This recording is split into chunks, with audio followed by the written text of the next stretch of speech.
You're listening to PetLifeRadio.com.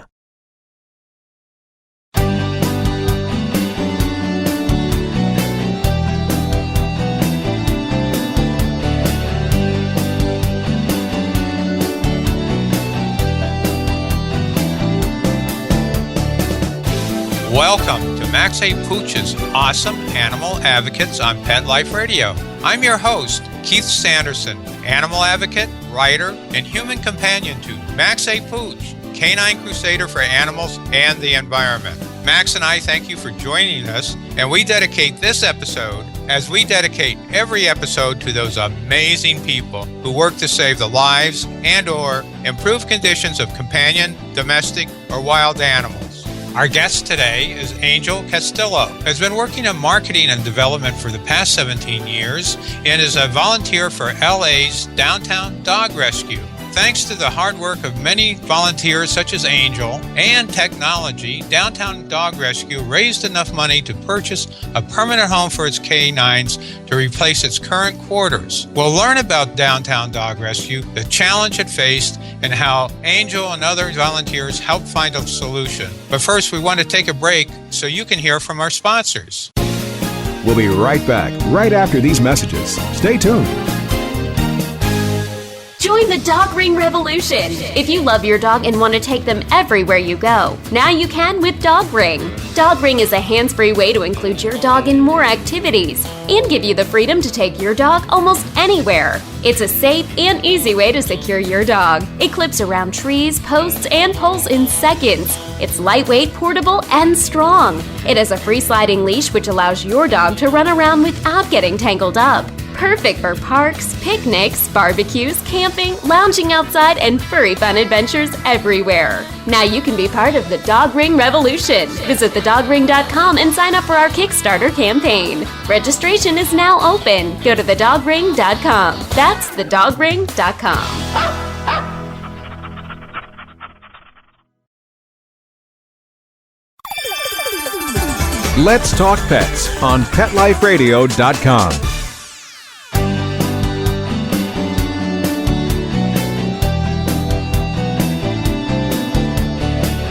Welcome back. I'm Keith Sanderson, your host and creator of Max A. Pooch's Awesome Animal Advocate, and our guest today is Angel Castillo of Downtown Dog Rescue Volunteer. She's going to tell us an amazing story about LA's Downtown Dog Rescue and how hundreds of homeless dogs were saved from being homeless. Hi, Angel. How are you doing today? I'm good. Thank you so much for having me. Oh, you're welcome. I'm really glad. It's quite the story you have. Can you tell us a bit about the history of LA Downtown Dog Rescue? Yeah, Downtown Dog Rescue was founded by Lori Weiss, who is unable to be with us today because she has work commitments. Downtown Dog Rescue is an entirely volunteer-based organization, which in and of itself is miraculous for what we do. We've been in operation for a little over 12 years, and Lori Weiss started Downtown Dog Rescue with a coworker. Lori works for a very large furniture company downtown in Los Angeles, and her and a coworker 12 years ago, there was a very large problem with dogs just roaming the streets. This was way before a lot of business gentrification had happened in the area, and it was not uncommon to just see dogs roaming the streets in various stages of neglect. And Lori's as you can tell, a very humanitarian-oriented person and can't stand to see people or animals suffer. With the roaming dog problem, there was also a very large homeless population in the area, and that's been reduced lately as due to a lot of programs, but what really hit Lori was the connection between there were people that were struggling with a lot of life's challenges, and a lot of these people had pets as well, and it was sort of a comfort thing, and so her heart went out to them, and it started off focusing on getting loose dogs spayed and neutered, as well as getting people that were suffering through a homeless challenge, getting getting their animals spayed and neutered, and if they needed medical attention for the animals or, shots or things like that. She and another coworker of hers, every 2 weeks when they got their paycheck, they would hit the streets and find out the people in the community who needed help. They couldn't solve the homelessness problem, but what they could do is help with the companion animal that was giving the person some sort of stability and love and connection, because that's a smaller, easier thing to fix with a smaller dollar amount attached to it, completely coming out of her pocket and her coworker's pocket. Then that sort of continued to evolve, and Downtown Dog Rescue today still serves directly the Southeast Los Angeles community, the people that live there, the people that work there, and that compromises sort of the Watts Compton area and everything off of the sort of along the 710 freeway and the 110 freeway, if you're familiar with California. And that has expanded. Our big focus still is spay-neuter. We run spay-neuter clinics that are free to residents in the area. And our mission is basically to provide free spay-neuter. We want to keep animals in homes as opposed to be turned over to the shelter.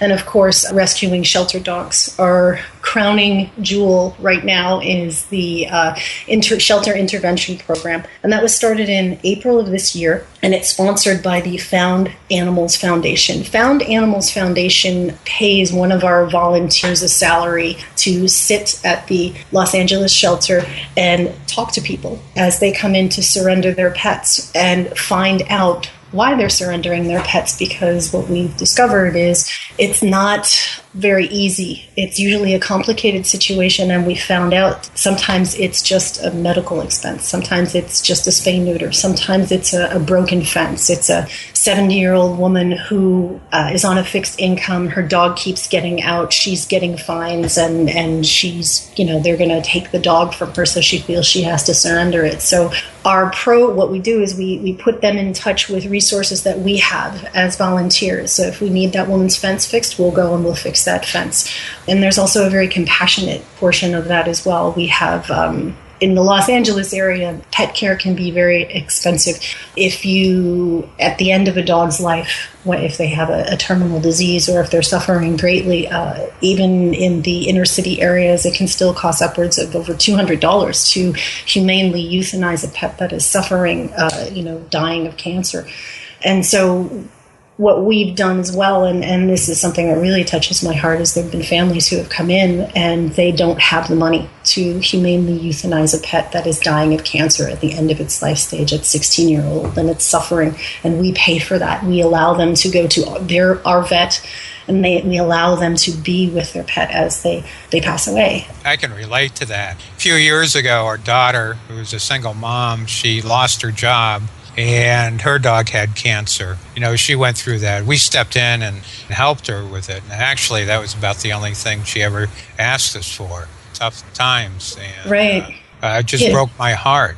Right? And so we're very much connected to the community on a grassroots level. We are here to help the people in the Southeast Los Angeles area make sure that they can keep their pets, because that area undergoes a lot of challenges. There are people that are losing their homes. They've lost their jobs. There's a separation or a divorce or something, perhaps incarceration. And a lot of times the pet can be the only source of stability in a child's life or in a family's life. And sometimes if they can just get that little bit of extra help to get over that hump, they can keep the pet in the family, and it provides something to bring the family together, because pets are so non-judgmental and they just love you for who you are and what you do, no matter what it is. And so that's really what our focus is: spay and neuter, keeping pets in homes, and helping people keep their pets and helping them be responsible pet owners. You mentioned those things, and sometimes it's not a permanent. Exactly. We learned that earlier this month. We had a guest who helps people who have been evicted or foreclosure in their pets, and many times it's finding a foster place for the one, maybe only 1 or 2 weeks or 3 weeks or a month until, something more permanent is found and the pet can be reunited. And that can make the difference between going, in her case, the animal going to a kill shelter versus, surviving and being reunited with the family. Now, you also have adoption out of your facility, right? Yes, we do. We run adoption events every weekend at local grocery stores and large pet chain stores.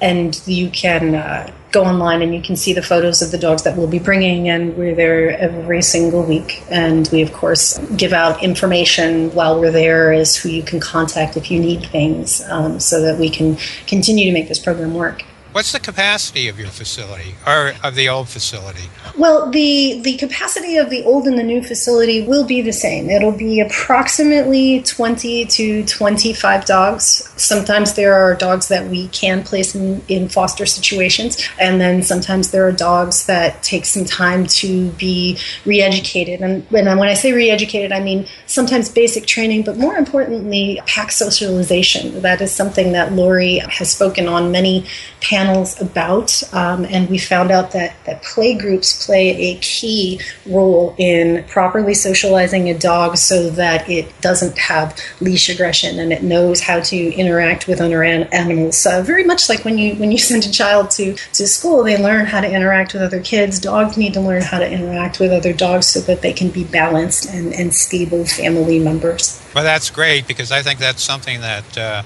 many people don't understand, is that socialization process, because after all, they are social animals. And if you take a puppy maybe 8 weeks or even younger and separate it and put it in strain conditions, socialization may not be the thing it's had through its life. Yes, absolutely. That's leading into what we're doing at the new facility. Earlier this summer, you did face a crisis. Can you tell us what that was?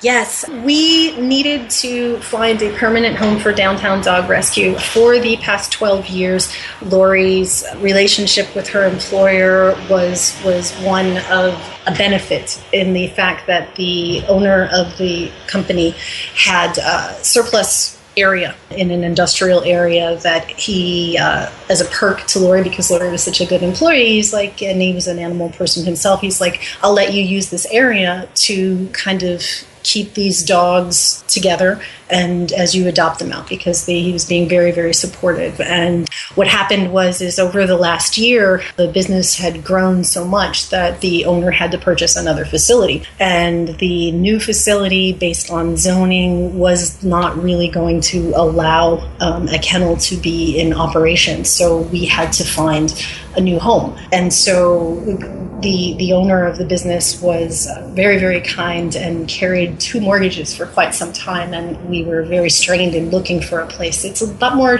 challenging finding a place that will allow you to operate a kennel facility than you would think. I can imagine. We're going to need to take a break right now so we can bring messages from our sponsors, and hope our audience stays with us, and we'll return. And Angel will share with us how Downtown Dog Rescue resolved its crisis. We'll be right back, right after these messages. Stay tuned. Dyson. The new Dyson Animal Vacs are powerful bagless upright vacuums for homes with pets. Air muscle and radio root cyclone technology generates the strongest suction power to powerfully remove dust, dirt, and pet hair from the home or car. To order your Dyson Animal Vac, go to DysonDeals.com. DysonDeals.com to order your Dyson Animal Vac today. Dyson. Music to your ears.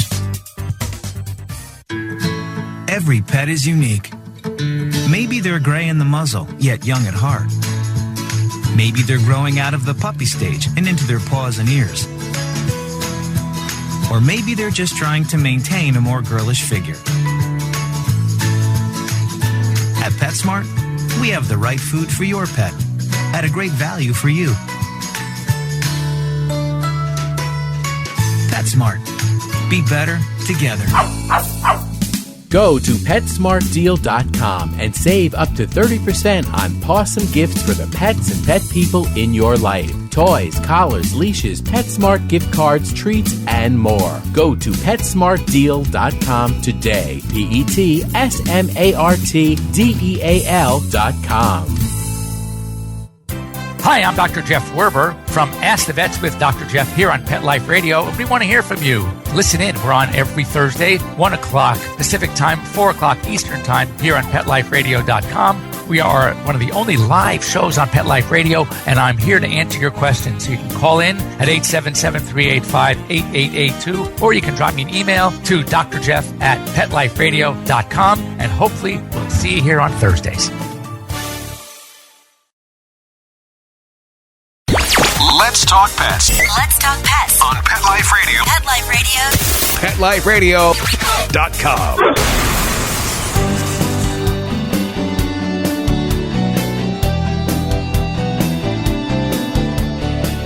Welcome back to Max A. Pooch's Awesome Animal Advocates. I'm your host, Keith Sanderson, and our guest, Angel Castillo, is going to share with us how Downtown Dog Rescue resolved a crisis which occurred when it's lost its home. I guess the good news is that you found a facility to move to, but Lori Weiss, the founder, needed to come up with quite a bit of money, or you'd be in the same situation, no home. Absolutely, absolutely. Part of my real job is marketing person is reaching out for social network and grassroots campaigns, and I've done some fundraising as well. And one of the tools that I use myself personally, and I've also recommended that some of my clients use, is GoFundMe. I've always found it to be ridiculously easy to set up, and from a professional standpoint, it's very socially sticky. And what that means is that it's very easy for people to share your message. GoFundMe is set up in a very user-friendly manner to allow people to put their message out there, and enabling all of their friends and their family and their coworkers to sort of mobilize on their behalf and share their message to bring more people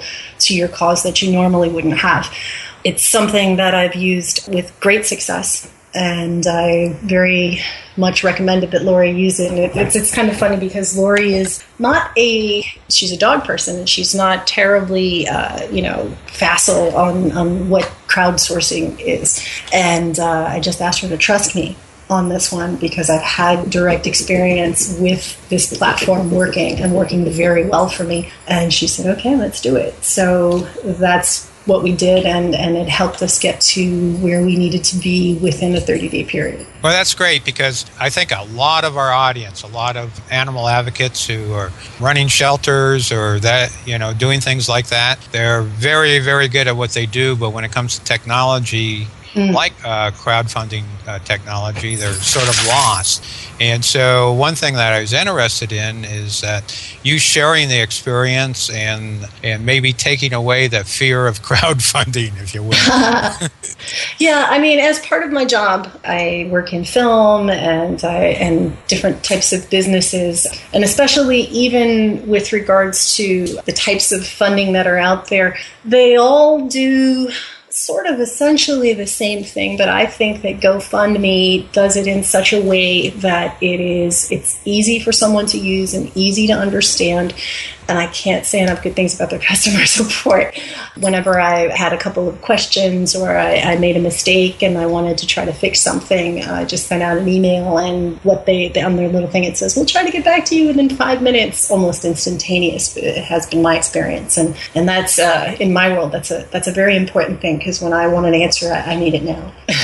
Well, exactly. And, I'd like to share a little background about you with the audience, because I think Lori was really, really fortunate in having somebody like Angel, because Angel has worked out on the rollout of many features, including Iron Man, Tropic Thunder, Kung Fu Panda, WALL-E, Baby Mama, Mamma Mia, and other feature films. So she certainly should feel safe when you recommended a crowdfunding technology, because you certainly are dealing in a high-pressure industry and need to get results every time you go up the bat. Right. So how much money did you need to raise, and how quickly? We originally started off with trying to raise $170,000 because we figured that was going to be our bare minimum, because we had been working on a few larger donors. Being in the animal rescue industry, Lori has done lots of work for very large organizations like Best Friends Animal Association, the ASPCA, and the Doris Day Animal Foundation and Animal Farm Foundation. So going into this, we were in talks with them, and we were targeting that was the number that the bare minimum that we needed to make sure that we could get into a place and have a very low mortgage. And our goal was wouldn't it be great if we could pay this whole thing off and we wouldn't have to worry about it? And so that was really our goal. Lori put her house up as collateral. She knew she was going to be taking a loan, and we wanted to try to make it as small as possible. That's a very scary thing, her own personal home. Yes, indeed. And what had happened is that once we started fundraising, we had such a positive and quick reaction within our donor base. And I think you need to put this into perspective, that we have never raised this much money ever in the entire history. And ultimately, we ended up raising $370,000 and I think it's $85 to date. And how many days or weeks or months time period? Basically today it's 1 month. 1 month. 1 month, yes. And you raised over $320,000? $370,000. Oh, wow. And the important thing to remember about that is that some of the total is granted from larger donors like the ASPCA. The ASPCA gave us a matching grant, and I'd actually like to sort of touch on that a bit. They saw what great success that we had with getting people on board very, very quickly within the first week and a half. They said, okay, so here's what we're going to do. We're going to give you a $60,000 matching grant. You get your people to raise $60,000, and we'll give you $60,000. And that was a great thing because it was very incentivizing to our audience. And Best Friends, of course, donated $100,000, and Doris Day and the Animal Farm Foundation donated $10,000 each. But basically, we got our very own donor base, friends, family, relatives, volunteers. Almost $100,000 was just volunteers alone. And that is, for our fundraising history, unbelievable, earth-shattering. I mean, the most Lori has ever raised at any one time from our just strictly donor base, not formal organizations that have, grants to give out, has only been like maybe $8,000. That is incredible, because it may be that the audience is getting the idea that even though you're all volunteer at Downtown Dog Rescue, that you're a big, massive organization. No. To put it in perspective, you really are the shirt sleeves, frontline kind of animal advocacy organization that's out there without many resources. And absolutely. That's the thing that, whenever you deal with larger organizations, they have staff. We do not have staff. There is no one that gets a paycheck from Downtown Dog Rescue. It's all volunteer, and it's all based, I think, because you see such a direct results with what we're happening. We're really entrenched within the community. And, if you're going to give us $20, that, dogs are going to get spayed and neutered, shots are going to be given, animals are going to be taken out of shelters. You can see it. Anytime anybody volunteers with us, all they have to do is go down and sit at the intervention table for like an hour, and you can see the result that your money is making in these people's lives, the impact that it has, and keeping people together with their animals and keeping them in homes and having a beloved family member. And of course, I just can't emphasize enough the importance of spaying and neutering to help reduce the population, because our shelters are just overflowing. Yeah, that is so important. And now, as I understand it, then the crowdfunding that you were using, GoFundMe, was sort of the catalyst that got the whole thing really absolutely and snowballing. Mm-hmm. And can you share with our listeners any suggestions about working with a crowdfunding company like GoFundMe? Well, they make it really easy. They have, if you don't understand it at all, you just sit down at your computer and take some time and go through the frequently asked questions. And again, I just can't say enough about the customer support. You can just send them an email and you're going to get an answer. From setting up a campaign, the most important thing is that you absolutely positively have to link it to your Facebook account, because that's the whole basis of it, is that you want to share it with all of your friends and all of your family, and social media is the absolute easiest way to do that. So it needs to be linked to your Facebook account, and when you link your account to the GoFundMe, make sure that your profile photo helps project the image of what it is that you're doing. Lori almost always has her profile photo set as one of her dogs, or a dog that she's in love with that needs special attention and that type of thing. And I had her made sure that she changed that to having her and a dog, so people could see her face, so that they knew who they were dealing with. And when you choose your photo for the GoFundMe page, try to make sure that you have a photo that somehow or another connects to what it is that you're doing. It may seem relatively obvious, but it's not always. You want to make sure that the photo matches the cause that you're raising money for. And I think the most important thing is you've got to really craft and spend a lot of time whittling down to about 3 paragraphs what it is that you're trying to raise money for. It was challenging with Downtown Dog Rescue because you want to educate people, what is it, and so on and so forth. And so when I set up our page, I made sure that what's our problem? First thing, what do we have to do in the first paragraph? What is happening? Kind of very much who, what, where, when. What do you need? Why do you need it? And when do you need it by? I was really struck when I looked at it. And when I saw it, I believe it was a pit bull. It was a terrier or something. Yes, that's a caution. It really telegraphed the message.